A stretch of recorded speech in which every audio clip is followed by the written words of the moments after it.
Okay, we're going to visit the canteen first because I forgot to do that in episode 3, or the thing that we just did like -2 seconds ago. So that I can show Gisela just what I was talking about. The cats are awesome. Yes, cats. This beefy boy over here, the mouse square Oh, chef. Someone said cat. it Yes, looks like a sushi cat. yeah. We also have cat. Yes. Anyway, Dude-san over here cooks for you, and the food that goes up to the what's-it-called, that the gathering hub up above, where that one cat's feeding you that dinner plate, gets cooked here, and it's from this dude, Oh. and you're about to enjoy. Oh, that's cool. I like that. Oh my god. Look at that Kulve Taroth. Yeah. Oh. that was awesome. Reminds me of Senra and Kagura. Do you also get Wow. to feed before every one of your questing shits? Well, no, like the actual like cooking one, like all the food looks all like huge, Yeah, it's and then delicious. the guy that eats it, he's like Maiwa. I don't understand. I had to show you later. Maybe later. Kinda opening this quest now. Get your butt in here. Okay, On my way. alright. I'm just tweaking my stuff. So, more on... I think we could touch up on more on who we are as gamers, quote unquote.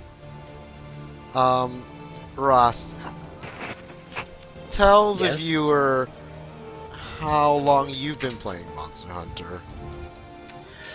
Oof, how long have I been playing Monster Hunter? It's been years, actually. I was introduced to Monster Hunter when I had this PSP and I was playing Monster Hunter. What was it called? Portable Third. That was Yeah. like my first experience in Monster Hunter.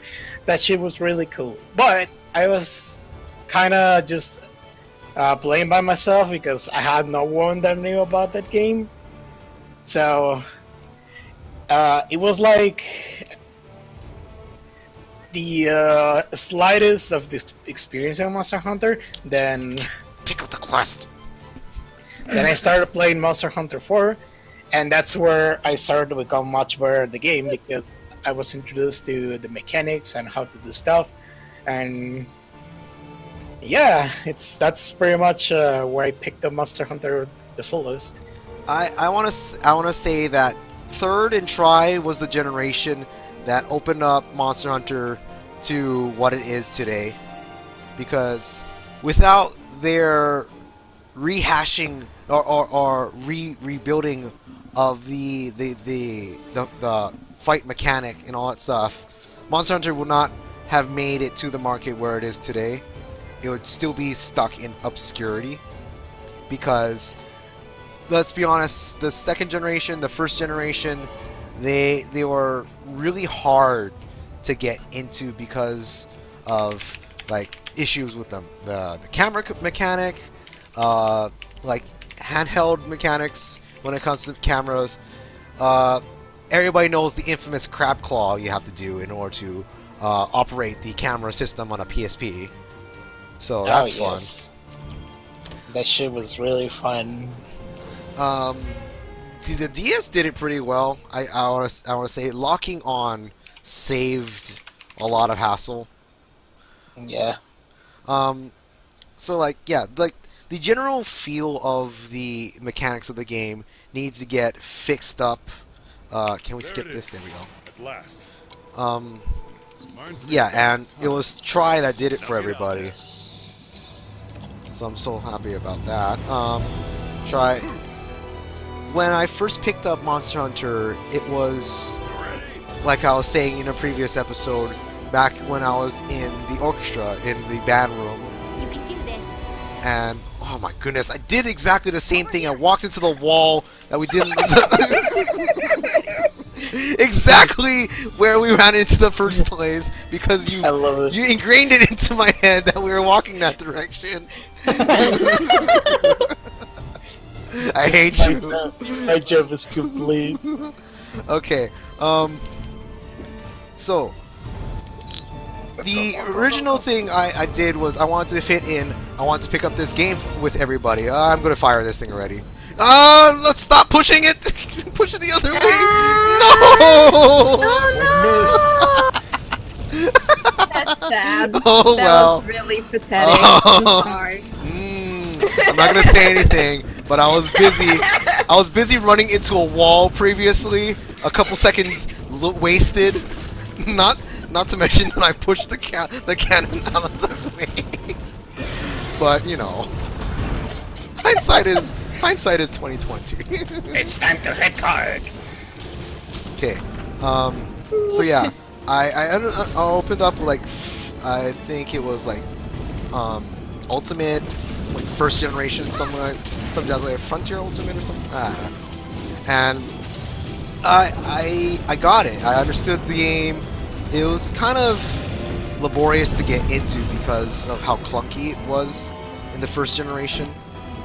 And Sword and Shield felt like hot garbage. Like that was like an unplayable weapon type. So that was my first weapon, and I felt like, oh yeah, I'm not really enjoying this because it doesn't do damage like all my other friends are using lances and hammers and great sword. And so I followed suit. I played the game. I did my time, and then lo and behold, when the next thing came along, which was third, I was like, okay, let's buy this with everybody. Let me try it one more time to get into this.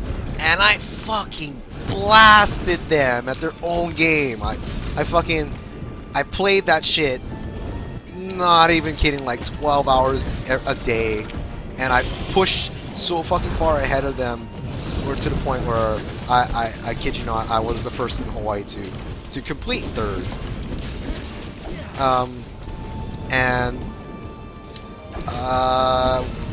Yeah, Sword and Shield is fucking amazing. It's the best weapon. Don't at me. Hey, I agree with you. It's one of my favorite weapons too.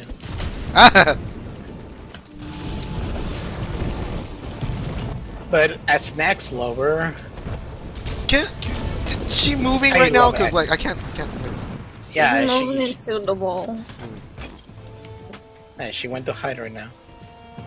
Ross, I need you to focus and direct me where we need to go. Oh, Because no, I no, don't. don't- I don't. I needed to check if that thing was a pickable item, because there's like pickable stuff where you can, get extra stuff from the monster. Yeah, the drops. Cool.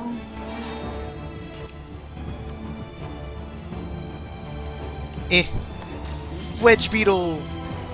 It's over here. Fuck. Oh, wait, we have radar. Wait, where your triangle's over there. This X means I can't traverse over here. Hatred. There she is. Peekaboo. I see you. What else? What's the... Oh, wait, what was I doing? I was eating midair. What was the gravitating point about Monster Hunter? The boss fights of Monster Hunter, the monster fights, there's an epicness to its scale, pun intended, that you feel like it's gratifying to land hits. They've specifically manufactured all these fights and the stun mechanics, the status mechanics, and all that stuff, and they fine tune it so that it makes you feel like you're having immense amounts of impact, and I would say on the par of the Dark Souls series too. The scale of fighting monsters feels rewarding more so than a lot of other titles of its sake, of its kind. And I'll make this comparison, and I feel like a very niche amount of people also have played this, but Dragon's Dogma is, without a doubt, my favorite fight mechanic. Which one? Dragon's Dogma. Do you remember? Oh, yeah, it's pretty good. I played a little bit of that game, and I kind of need to keep playing it because it's pretty good. But I haven't had the time to play it, sadly. But yeah, I agree. That game's pretty good. It has really good mechanics, climbing and getting on the monsters and like picking up stuff. It has it's a very complete kind of game for. And it's like three weapon typing or class typing mechanic. The Striders who can climb monsters and hold on because they have higher stamina. The warriors or sword and boarders that have shields or have giant great swords and stuff like that. Massive instant damage and stuff like that. Assassin's great. And like the wizards where you build yourself to a point where you have tiny ass cast times. You're just dishing out these huge area of effect spells. Yeah, and the gradualness of playing Dragon's Dogma is very much nice. It's very well manufactured. I will have, of course, no game is perfect. Dragon's Dogma's issue, I say, comes down to its AI. No, I should leave it. Goodbye. Bye again. Bafarisha. Look at that big ass tail. It has nothing on it too. Oh wait, it's not gone. No? No, not yet. Oh. Oh Yeah, remember to pick up the Yeah. stuff from the run. She like literally just came rock around her again. See fast. Hi there. Mhm. She's just looking. You punk! I'm trying to put down this affinity booster. There we go. Affinity is crit chance. Oh, crab up to the top! I My see. dream is complete. Yummy stuffs. Dragon's Dogma's AI sucks donkey dong.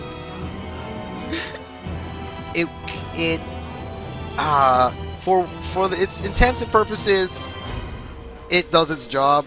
I wish it were polished. I wish the pawn system No! was a little bit better, because the pawn system, I know this is completely the wrong game to talk about this, but the pawn system is what makes or breaks Dragon's Dogma, because that is the ingrained system where you have a CPU character that travels along with you. You're basically your Pokemon trainer of that character. You're trying to teach it habits, teach it a specific fighting style and stuff like that. And it did its job. I wish it did it better, because that was the most interactive part about pawns, and I wish they were smarter. But completely different game, different tangent. I agree. Tune in next time while we continue to hit Kulve Taroth. Are we getting to the point where we're stripping her enough? Is she naked enough? What's going on, Rast? Right now, we've been in the second pursuit of her. The next time, it should be the one where we start fighting her a little bit more. But the part of stripping her comes when we done enough damage. Yeah. So we're doing how do I explain? The damage we have done to her, it's still like there. Like Yeah, she's not yeah. recovering yet. She's like still. We're still in pursuit, basically. Yeah. So. And this cycle repeats itself. Not repeats itself, but once you reach this fighting segment, it resets, right? It's done and done, the fight's over. You get a new Kulve Taroth the next time around, right? Yes, but that'll be until we complete the whole Kulve Taroth siege. This is gonna be a while. Tune in next Yeah, it's time. gonna be a while. Yes. Thank you for watching. We'll be right back. Okay, bye. Bye bye.